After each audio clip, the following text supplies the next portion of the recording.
جی جناب، وفاقی حکومت بجٹ 2021-22 آج پیش کر رہی ہے اور یعنی آف دا ریکارڈ جو ہماری باتیں ہو رہی ہیں اس میں سب کا فوکس یہی ہے کہ نمبرز گیم تو کچھ بھی ہو، لیکن مہنگائی پر کیسے قابو پایا جائے گا، عام آدمی کو کیسے ریلیف ملے گا اور کیا وہ اسٹریٹجی بنائی گئی ہے، کیا وہ پلان بنایا گیا ہے جس پہ عمل درآمد ہوگا، اور اسی پر ہمارا انالیسس بھی چلے گا کہ بجٹ پیش ہوگا۔ عوام کا سب سے بڑا مسئلہ ہے مہنگائی، تو اس کو کس طرح سے کنٹرول کرنا ہے، عوام کو کیا ریلیف دینا ہے، تو اس کے اوپر بات کرتے ہیں۔ ہم نے اسٹوڈیو میں دعوت بھی دی ہے گیسٹ کو، اسلام آباد اسٹوڈیو سے ہمیں جوائن کریں۔ معاشی صحافی ہیں، تجزیہ کار ہیں فرحان بخاری صاحب، ماہر معاشیات ہیں محمد سہیل صاحب، اور کراچی اسٹوڈیوز میں ہمارے ساتھ موجود ہے سندھ آبادکار بورڈ کے ممبر ہیں محمود نواز شاہ صاحب۔ آپ سب کا بہت شکریہ۔ فرحان، سب سے پہلے آپ کی طرف آنا چاہیں گے اور تھوڑا سا یہی آپ سے سمجھنا چاہیں گے کہ یہ جو کل اکنامک سروے پیش کیا گیا، بہت سے اہداف سیٹ کیے گئے، بہت سے دعوے وعدے کیے گئے، آج جو بجٹ پیش کرنے جا رہے ہیں سب سے بڑا چیلنج ہے مہنگائی۔ کن چیزوں کو، اہم چیزوں کو لک فارورڈ کر رہے ہیں آپ؟ کیا کرنا ہوگا اس دفعہ ڈیفرنٹلی حکومت کو؟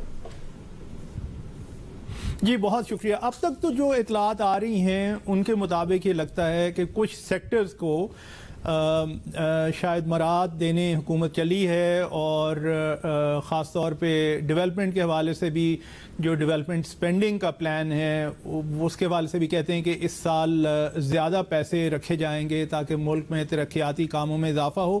لیکن ہمیں ایک دو حقائق نہیں بھولنے چاہیے۔ ایک تو یہ ہے کہ ماضی میں بھی ہر بجٹ میں جو اہداف رکھے گئے وہ سال کے آخر میں، مالی سال کے آخر میں ضروری نہیں کہ وہ پورے ہوئے ہوں، اور بدقسمتی سے تاریخ یہ رہی ہے کہ جب بھی خسارہ ایک حد سے زیادہ بڑا ہے اور خسارے کو کم کرنے کی کوشش ہوئی ہے تو سب سے پہلے ترقیاتی بجٹ میں کمی کی گئی ہے۔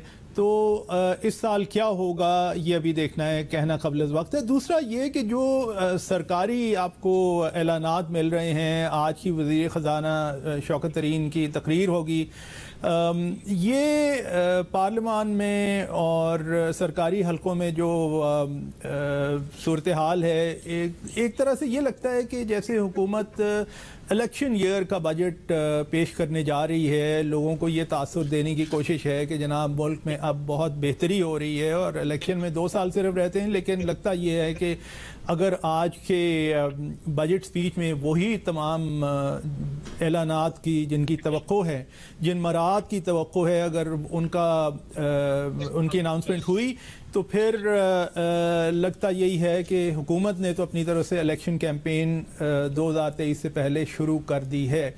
لیکن حقیقت کیا ہے، آپ عام لوگوں سے جا کے بات کریں تو وہاں پہ مہنگائی کا رونا سب سے زیادہ ہے۔ ابھی کچھ دیر پہلے میں یہاں پہ جیو اسٹوڈیو میں آ رہا تھا تو راستے میں ہی، بلکہ جیو اسٹوڈیو کے بالکل نزدیک ایک بہت بڑا مجمع تھا جس میں سرکاری کلرکس ایک بڑی تعداد میں موجود تھے، اور وہ یہی کہہ رہے تھے کہ جی جو اطلاعات ہیں، جتنی ان کی تنخواہوں میں اضافے کی اطلاع ہے یہ ناکافی ہے، اور ان کا مطالبہ یہ ہے کہ ان کی تنخواہوں میں زیادہ اضافہ کیا جائے کیونکہ گزارا نہیں ہوتا۔ اور یہ ایک ایسا موقف ہے جو کہ آپ کو گلی محلوں میں جا کے ملتا ہے، لوگ باقاعدہ موازنہ کرتے ہیں خرد و نوش کی اشیاء کی قیمتیں جو آج سے 1 سال پہلے تھیں جو اب جہاں پہ ہیں، تو اس میں کئی چیزیں ایسی ہیں جن میں خاصا اضافہ ہوا ہے، اور لگتا یہ ہے کہ جو خرد و نوش کی اشیاء کا معاملہ ہے وہ تو ایک ایسی صورتحال ہے جو کہ حکومت قابو کرنے میں ناکام رہی ہے۔ جی اچھا فرحان صاحب، بالکل اسی بات کو آگے لے کر بڑھیں گے، محمود نواز شاہ کی جانب بڑھیں گے، اور یہی ریلیونٹ ہے، اس بارے میں ہمیں جواب دیں۔ ایگرو بیسڈ اکانومی میں محمود صاحب، پاکستان میں اشیاء خورنوش کی قیمتیں یعنی یہ سمجھ نہیں آتا کہ کیسے اتنی بڑھ جاتی ہیں اور عوام اس سے ڈائریکٹلی متاثر ہوتے ہیں۔ تو یہ بتائیے گا کہ یہ فوڈ انفلیشن کو کیوں نہیں کنٹرول کر پا رہی، اور یہ ایڈمنسٹریٹو یعنی انتظامیہ کی طرف سے مشکل ہے، یا پھر پالیسی سٹیج پر ہم کوئی غلطیاں ایسی کر رہے ہیں کہ وہ کراپس ہی نہیں ہو پا رہی ہماری؟ ذرا بتائیے گا تو۔ جی آپ کی بہت بہت مہربانی۔ سب سے پہلی بات اور گزارش یہ ہے کہ اگر آپ پچھلے 2 سالوں میں دیکھیں، 1 سال میں ہمارے پاس کچھ چیزیں کم ہوئیں اور ہم نے امپورٹ کی، اور امپورٹ کی کیونکہ انٹرنیشنل پرائسز زیادہ تھیں، تو ایٹ لیسٹ گندم جو ہمارا ایک سٹیپل فوڈ ہے اور جو چینی بہت زیادہ کھائی جاتی ہے، ان دونوں میں ہم نے کوئی مور دین 100% کی پرائسز انکریز دیکھی ہیں اوور دا لاسٹ 2 ایئرز۔